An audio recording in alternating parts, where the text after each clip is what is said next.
Bismillah, in this video we are going to compare authentic assessment and conventional assessment, or AtAs and ConvA.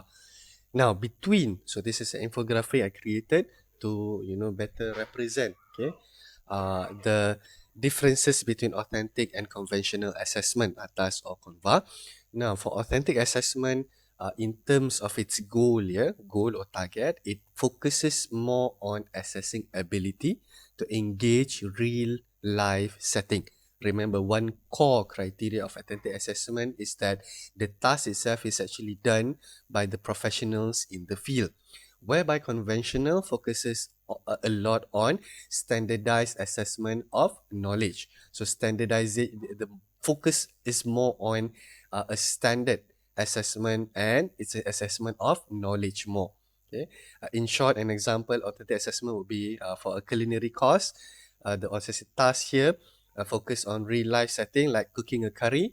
Conventional is like listing down the ingredients required to uh, to to cook a curry. Let's say listing down there, okay? Because chefs sometimes they don't need to particularly list down when the ingredients are ready. They just need to know how to cook that. Okay, now of course that's also debatable because in some cases before you actually cook, you should for quality purposes, right? You list down all the chef all the ingredients there, but what I'm saying is that this point is more on the focus. Okay, the focus is not on recalling of information or inauthentic tasks from what the professionals actually do. Okay, now the second element here is in terms of the types, okay, of the assessment. In particular, questions for authentic assessments are more open-ended. Okay, or tasks are more open-ended, meaning to say that students, when are given a task, different students may produce different types of curry. Okay, so that's what it is called, open-ended. Okay, open-ended there. Okay, so they can produce, okay, the answer, the range of answer is there is a variety of range of answers. There is no fixed answer.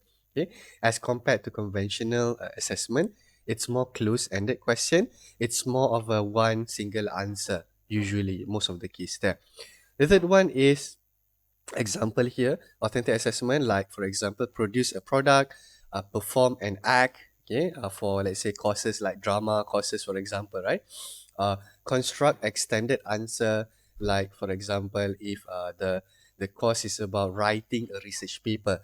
So the authentic task would be to write a research paper, to write the abstract, to write the introduction, to method, to discussion result, and everything there. Okay. Conventional, on the other hand, test by using multiple choice question, using fill in the blanks and arranging facts. More of that. Okay, so it's less authentic in the sense that, but does it mean that it's actually not right to ask that? No, no, no. Okay, it's just that it's about focus, and when we provide a learning experience, we want to have a balance of both, a bit of both here. Okay, especially a bit of conventional is also needed. Okay, but okay, each a better one would be that to have a more focused, authentic assessment set. Okay, now, but of course, it depends also on the nature of the course and the goal of the course as well. Certain courses, their goal is to really embed and strengthen the conceptual knowledge in the field before they move on to another course that is much more practical in nature. So that one is okay to have more conventional assessment. So it depends, it really depends on the nature of the course and the goal of the course.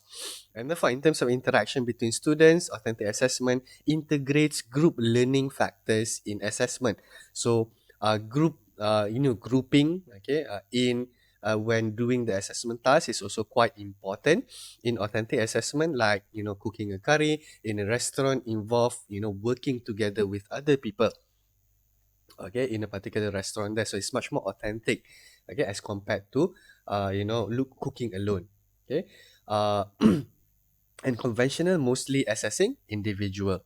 And the last one would be that in terms of the setting, authentic assessment directly connects learning to real life setting. Okay, this one is also again is a re-emphasis on giving tasks that is relates with what the professional actually do. Okay, while conventional usually test indirectly. Okay, indirect knowledge. Okay, connect learning to real life setting. So it's indirectly connecting. It's still connecting. Okay, it's still connecting, like macam asking an MCQ question on which among these ingredients are required for a curry. But this one, indirectly is going to help a chef to cook a curry.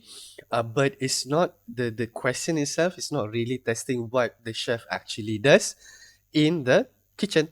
All right. So, but still, it connects. Okay. The learning experience with what is happening in the professional life, the professional profession. Just that the connection is indirect. Okay, so again, if let's say the nature of the course is much more practical and the field of knowledge is very clear that in a culinary class, it's very clear that chef needs to cook, so it is recommended to have more of these authentic elements as compared to the conventional. However, it doesn't mean that conventional is something to be avoided. Okay, sometimes it is needed, just that when should be when the conventional element should be increased and when it should be reduced depending on the nature of the course. So this is the comparison between authentic and conventional assessment, ATAS and ConvA.